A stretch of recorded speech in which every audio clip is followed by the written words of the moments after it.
ونستغفره ونؤمن به ونتوكل عليه ونعوذ بالله من شرور أنفسنا ومن سيئات أعمالنا من يهده الله فلا مضل له ومن يضلله فلا هادي له ونشهد أن لا إله إلا الله ونشهد أن سيدنا وسندنا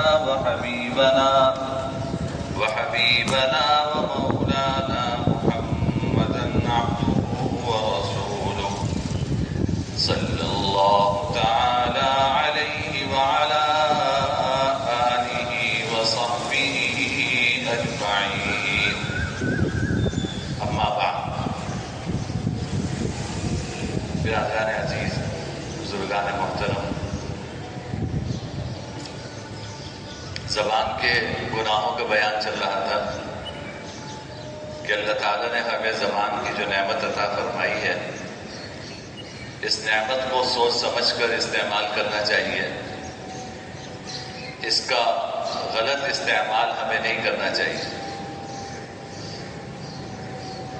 ان گناہوں میں سے ایک گناہ غیبت کا گناہ تھا جس پہ بات ہو چکی ہے، دوسرا گناہ جھوٹ کا گناہ ہے، کئی جمعوں سے الحمدللہ اس پر بات چل رہی تھی جو پوری ہو گئی ہے۔ تیسرا گناہ جو زبان سے متعلق ہے، حدیث نے فرمایا کہ وہ طنز اور طعنے کا گناہ ہے، طنز اور طعنے کا گناہ ہے۔ قرآن کریم میں بھی جگہ جگہ اس کی مذمت کی ہے اور احادیث میں بھی جناب نبی کریم سرور دو عالم صلی اللہ علیہ وسلم نے بھی اس کی مذمت بیان فرمائی ہے کہ آپ کسی کو طعنہ دے کر کوئی بات کہیں، طنز کر کے کوئی بات کہیں۔ قرآن کریم میں سورہ حجرات میں باری تعالیٰ نے فرمایا کہ یا ایھا الذین آمنوا لا یسخر قوم من قوم عسى ان یکونوا خیرا منهم ولا نساء من نساء عسى ان یکن خیرا منهن ولا تلمزوا انفسکم ولا تنابزوا بالالقاب۔ فرمایا کہ اے مومنوں، نہ مرد مردوں کا مذاق اڑائیں، نہ عورتیں عورتوں کا مذاق اڑائیں، ولا تلمزوا انفسکم، ایک دوسرے کو طعنے نہ دیا کرو۔ طعنہ ظاہر ہے کوئی اچھائی کا تو ہوتا نہیں ہے، طعنہ تو برائی کا ہی ہوتا ہے کہ اس کی کوئی بری بات ہے تو آپ اس کو طعنہ دے کر وہ بری بات جو ہے وہ کہہ رہے ہیں کہ تمہارے اندر یہ برائی ہے، اور طعنہ دے کر اس کو بتلا رہے ہیں، لپیٹ کر اس سے کہہ رہے ہیں۔ اور پھر فرمایا کہ ولا تنابزوا بالالقاب، ایک دوسرے کو برے القاب سے نہ پکارا کرو۔ اسی طرح سورہ ہمزہ کا تو عنوان ہی یہی ہے، وَيْلٌ لِكُلِّ ہُمَزَةٍ لُمَزَةٍ، ہلاکت اور تباہی ہے ان لوگوں کے لیے جو پیٹھ پیچھے عیب بیان کرتے ہیں اور منہ پر طعنے دیتے ہیں۔ ہمزہ جو پیٹھ پیچھے عیب بیان کرتے ہیں، یعنی آپ کی پیٹھ پیچھے آپ کی برائی کرتے ہیں، طعنے وہ عیب بیان کرتے ہیں، لمزہ، اور منہ پہ طعنے دیتے ہیں۔ لوگ کہتے ہیں میں تو منہ پہ کہہ رہا ہوں، تو منہ پہ کہنا بہت کمال کی بات ہے، تمہارے اس طرح کہنے سے برائی ختم ہو جائے گی، منہ پہ طعنہ دیتے ہیں۔ دیکھو دو الگ الگ چیزیں اچھی طرح ذہن میں رکھیں، ایک طرف ہے کہ ہر مسلمان کے ذمہ فرض ہے کہ وہ امر بالمعروف کرے، نہی عن المنکر کرے۔ امر بالمعروف کا مطلب کیا کہ بھائی ہم مسلمان ایک دوسرے کو اچھائی کا حکم دیں، اچھائی کی طرف راغب کریں، اور نہی عن المنکر کریں۔ نہی عن المنکر کا مطلب یہ ہے کہ اگر آپ کوئی برائی ہوتی بھی دیکھیں تو اپنی کوشش کی حد تک دوسرے کو اس برائی سے روکیں۔ اگر آپ کوئی برائی دیکھیں تو اپنی کوشش کی حد تک اس برائی کرنے والے کو اس برائی سے روکے، جس کے حدیث میں درجات بیان فرمائے ہیں کہ من رأى منکم منکرا فلیغیرہ بیدہ فإن لم يستطع فبلسانہ فإن لم يستطع فبقلبہ وذلک اضعف الایمان، کہ اگر تم کوئی برائی ہوتے ہوئے دیکھو تو اگر ہاتھ سے روکنے کی قدرت ہے تو ہاتھ سے روکو، ہاتھ سے روکنے کی قدرت ہے تو ہاتھ سے روکو، مطلب یہ کہ آپ کو قوت اور اختیار حاصل ہے، مثلا حکومت ہے اس کو قوت اور اختیار حاصل ہے، وہ ہاتھ سے بھی روک سکتی ہے، باپ کو بچوں کے اوپر قدرت اور اختیار حاصل ہے، تو باپ اگر کوئی برائی ہوتا ہوا دیکھے تو وہ اپنے ہاتھ سے بھی روک سکتا ہے، زبردستی پٹائی بھی کر سکتا ہے، مار بھی سکتا ہے اور اس برائی سے روک بھی سکتا ہے۔ لیکن ظاہر ہے ایک عام جگہ برائی ہو رہی ہے، نہ میں ہاتھ سے روک سکتا ہوں نہ آپ ہاتھ سے روک سکتے ہیں، وجہ ہے کہ میں ہاتھ چلاؤں گا آپ ہاتھ چلائیں گے تو جھگڑے ہوں گے، نزاع ہوگا، تو بجائے اس کے کہ برائی میں کمی ہو نئی برائیاں اور پیدا ہو جائیں گی۔ تو میں اور آپ ہاتھ سے نہیں روک سکتے، لیکن جہاں مجھے اور آپ کو اختیار حاصل ہے، مجھے حکومت حاصل ہے، تو میں زبردستی جرائم پہ سزا دے کر سکتا ہوں۔ میں اپنے گھر میں مجھے اختیار حاصل ہے تو میں ہاتھ سے روک سکتا ہوں، مجھے اپنے شاگردوں پہ اختیار حاصل ہے میں ہاتھ سے روک سکتا ہوں برائی کو، لیکن اس کے علاوہ جہاں اختیار نہیں ہے وہاں آپ ہاتھ سے نہیں روک سکتے۔ پھر کیا ہے کہ ہاتھ سے نہیں روک سکو تو زبان سے روکو، جہاں تم ہاتھ سے نہیں روک سکتے تو زبان سے روکو، تمہارے سامنے برائی ہوتی ہوئی تمہیں نظر آ رہی ہے تو اپنی زبان سے روکو، پیار سے محبت سے سمجھاؤ کہ بیٹا یہ کام نہیں کرتے، یہ غلط کام، یہ گناہ کا کام ہے، اس سے دوسروں کو تکلیف ہوگی، اس سے اللہ ناراض ہوں گے، آپ پیار سے محبت سے زبان سے روکیے اس کو۔ اب ایک جگہ ایسی آتی ہے کہ جہاں زبان سے بھی نہیں روک سکتے، کہ مثلا زبان سے آپ روکیں گے اگر تو وہاں سے پتہ ہے کہ 10 گالیاں اور آئیں گی اور وہ لڑائی جھگڑے پہ اتر آئے گا، زبان سے وہ رکے گا نہیں۔ تو ایسی صورت میں حضور نے فرمایا کہ اپنے دل سے برا سمجھو، اس برائی کو اپنے دل سے برا سمجھو کہ یہ غلط کام ہو رہا ہے، لیکن اتنا برا سمجھنا کافی نہیں ہے۔ علماء نے لکھا کہ برا سمجھنے کا کیا مطلب ہے؟ برا سمجھنے کا مطلب یہ ہے کہ اس برائی کی وجہ سے تمہارے دل میں کڑن ہو کہ یہ برائی ہو رہی ہے، میں نہ ہاتھ سے روک پا رہا ہوں نہ زبان سے روک پا رہا ہوں، میں کتنا بے بس اور لاچار ہوں۔ تمہارے دل کے اندر اس طرح کی کڑن ہونی چاہیے۔ جب دل میں اس طرح کی کڑن ہوتی ہے نا تو اللہ پھر ہاتھ سے اور زبان سے روکنے کے مواقع پیدا فرماتا ہے۔ اس کا یہ مطلب ہے، یہ مطلب نہیں ہے کہ گھر میں دل میں سر چکا کے آپ بیٹھ گئے اور کہا کہ جی بہت برائی ہے اور ہو گیا کام۔ آپ کا بچہ اگر کسی برائی میں ہے تو دل میں کڑن نہیں ہوگی، اس طرح کی کڑن ہونی چاہیے۔ کوئی مسلمان بھی برائی میں مبتلا ہے تو اس طرح کی کڑن ہمارے دل میں ہونی چاہیے، تکلیف ہونی چاہیے کہ میں اس کو کیسے اس برائی سے بچاؤں، میں اس کو کیسے اس برائی سے بچاؤں۔ جب آپ یہ فکر کریں گے، یہ کڑن دل میں ہوگی، اللہ اس کے راستے پیدا فرما دے اور پھر آپ کو موقع ملے گا کہ اللہ زبان میں آپ کی ایسی تاثیر پیدا فرما دیں گے کہ زبان سے رک جائے گا۔ تو یہ درجات ہیں۔ اب جب ایک طرف ممبر سے جب یہ بات سنتے ہیں کہ بھائی برائی روکنا یہ ہم سب کی ذمہ داری ہے، برائی روکنا ہم سب کی ذمہ داری ہے، تو لوگ سمجھتے ہیں کہ برائی روکنا جب ذمہ داری ہے تو اس کا مطلب یہ ہے کہ برائی کے اوپر خوب طنز اور تانے دو، یہ سب برائی سے روکنے کا حصہ ہے۔ اس برائی پر لوگوں کو تانے دو اور طنز کرو، تو تانے اور طنز کرو گے تو شاید یہ بھی ہماری ذمہ داری کا حصہ ہے کہ میں اور آپ برائی سے روک رہے ہیں۔ آپ برائی سے روک نہیں رہے، آپ اس برائی کو پھیلانے کا اور ذریعہ بن رہے ہیں۔ بھائی دیکھو نا، آپ نے اب آپ کا دوست ہے، آپ نے اس کو دیکھا کہ وہ فجر کی نماز کے لیے نہیں آتا، فکر تو ہونی چاہیے نا. میری اولاد اگر فجر کی نماز کے لیے نہیں آ رہی مجھے فکر ہونی چاہیے. تو اب اس کا طریقہ کیا ہے؟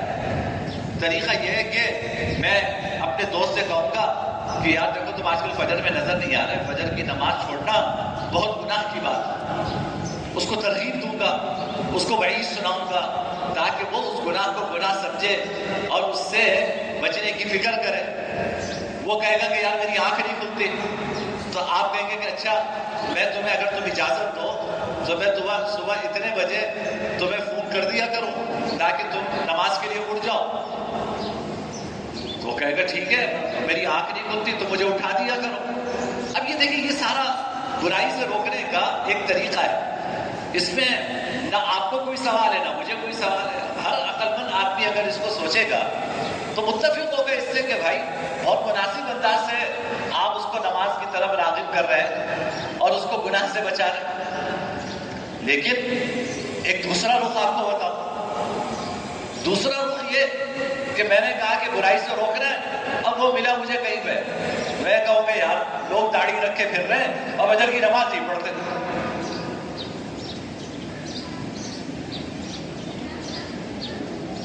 یا وہ مجھ سے کوئی خیر کی بات کر رہا ہے کہ یار چلو فلاں جگہ چلے، وہ ایک نیک کام ہے اس میں تم بھی حصہ لے لو میں بھی حصہ لے لوں. میں کہوں یار لوگوں کو اس کی تو بڑی فکر ہے کہ فلاں نیک کام کرے، فجر کی نماز نہیں پڑھتے.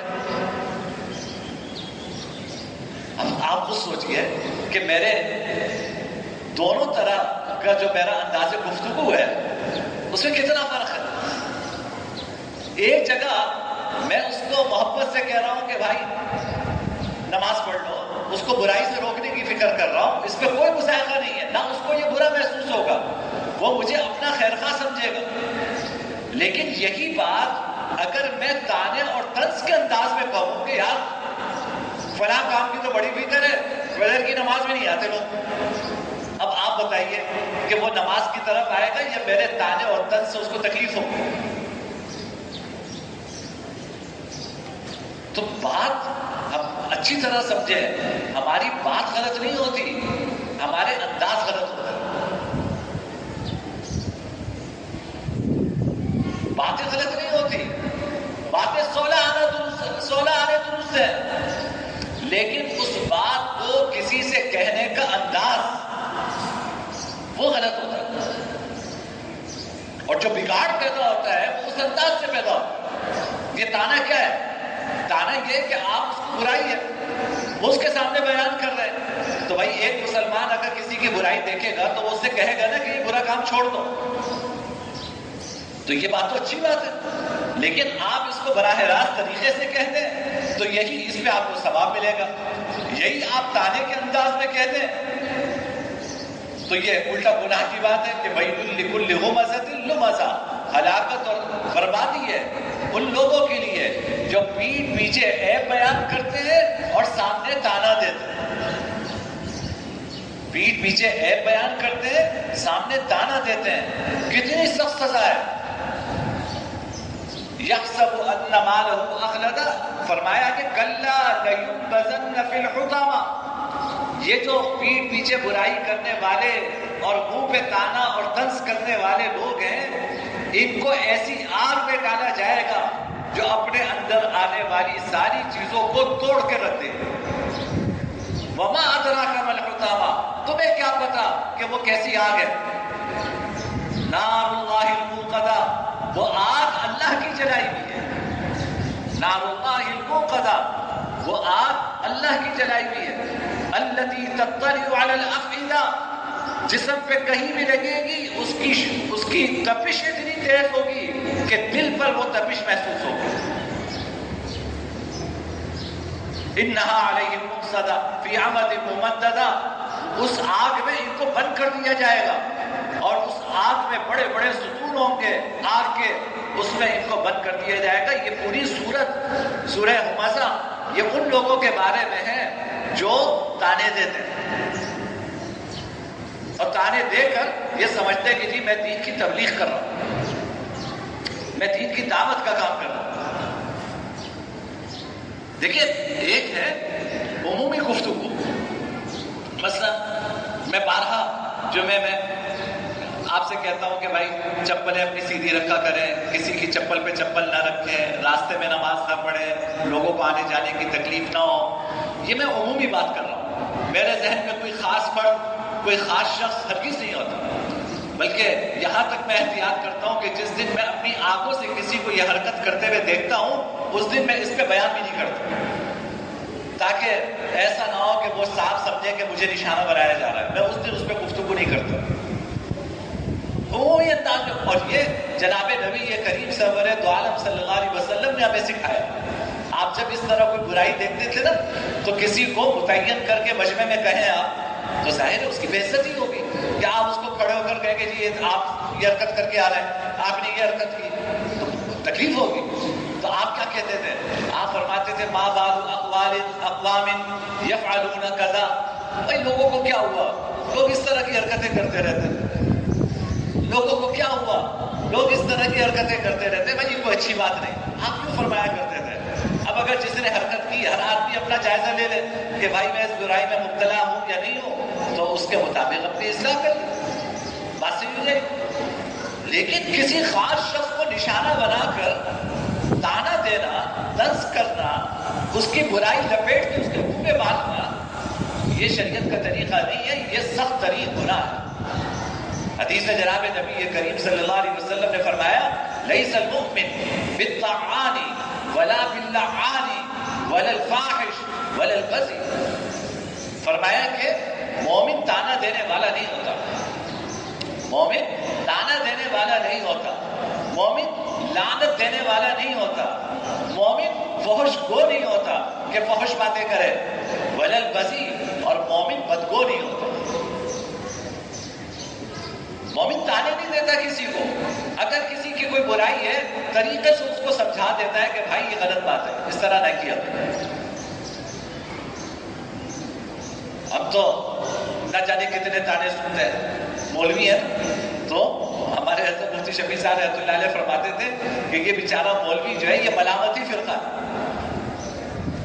پیدل چلے تو لوگ تانے دیتے ہیں کہ یار دیکھو بیچارہ غریب آدمی، بیچارے کے پاس کچھ ہے ہی نہیں، گاڑی میں چلے تو لوگ اس میں نہیں چھوڑتے، کہتے ہیں واہ بڑے پیسے آ رہے ہیں مولوی صاحب کے پاس، دیکھو گاڑیوں میں گھوم رہے ہیں، تو کوئی بات نہیں، تھوڑے دنوں بعد کوئی مولوی تو ایسے ہوتے ہیں۔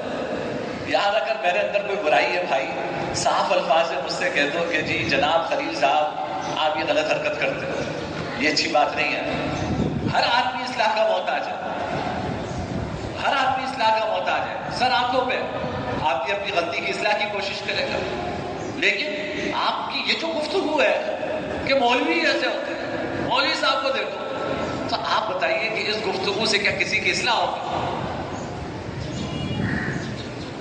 یہ جو مصیبت سیاست ہے، اس سیاست نے بھی مولویت جو ایک مقدس لقب تھا، آج اس مقدس لقب کو بھی اس سیاست نے گالی زدہ بنا دیا۔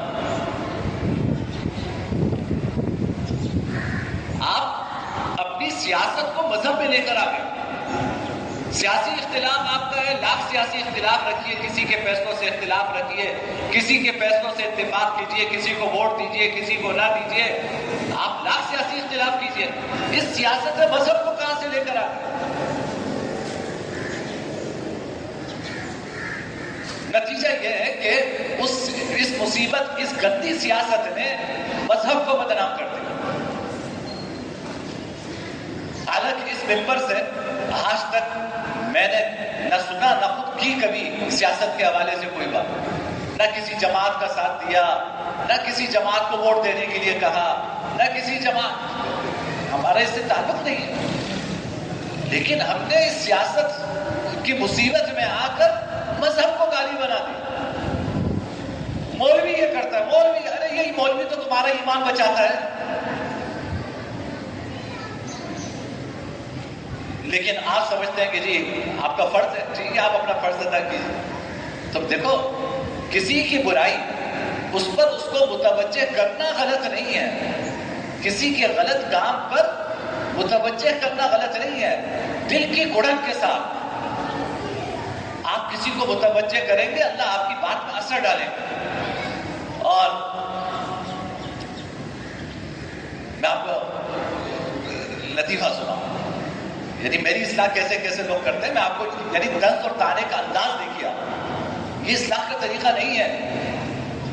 میں ایک جگہ نماز پڑھتا تھا، کہیں رہتا تھا محلے میں، عام نمازیوں کی طرح نماز، ابھی میں عام نمازی کی طرح نماز پڑھتا ہوں ایک مسجد میں آ کر، نہ میں امام ہوں نہ کچھ ہوں، اللہ دین کی بات کہنے کا موقع عطا فرما دیتے ہیں، جو سیکھا ہے وہ آپ کے سامنے وہ سبق سنا دیتے ہیں۔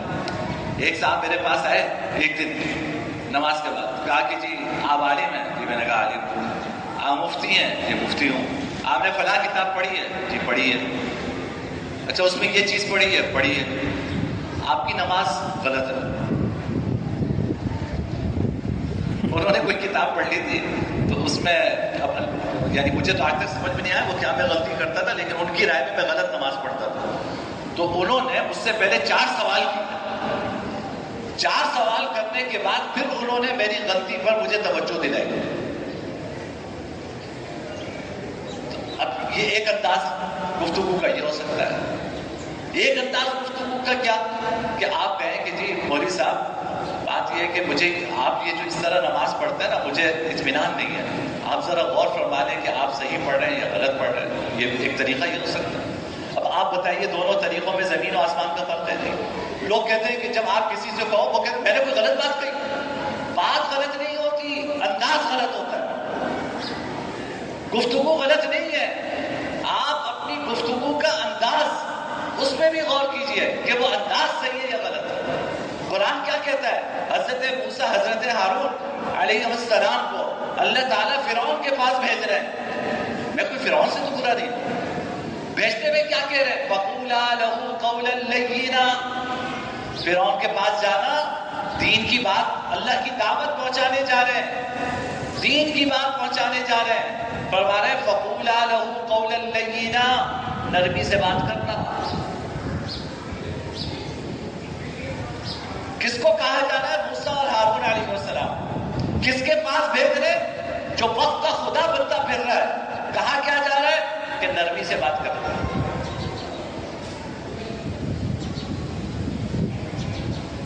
تو گفتگو بات غلط نہیں ہوتی، انداز غلط ہوتا ہے، اور یہ چیز ہماری خواتین میں زیادہ ہوتی ہے۔ آپ گھر کے بڑے ہیں، آپ اگر کوئی اس طرح کی چیز دیکھیں، اپنی خواتین کی اصلاح کون، آپ کے گھر کی خواتین کی اصلاح کون کرے گا؟ وہ نہ جمعے کا بیان بیچاریوں کے کانوں میں پڑتا ہے، نہ آپ ان کو ہفتے وار کسی درس قرآن میں لے کے جاتے ہیں، نہ کسی بزرگ کی مجلس میں لے جاتے ہیں، پھر چاہتے ہیں کہ وہ وقت کی رابعہ بصریہ بنے۔ تو ان کی تربیت کے لیے کیا کیا تو بھائی پھر یہی طریقہ رہ گیا نا، جو تمہارے کان میں دین کی بات پہنچے اپنے گھر پہنچاؤ۔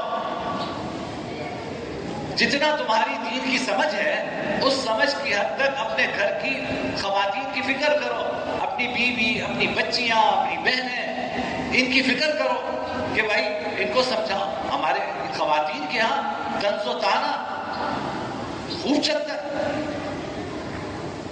بجائے اس کے کہ سیدھی سادھی بات صاف الفاظ میں کہتے ہیں، نہیں، طنز اور طعنے کے انداز میں کہی جائے۔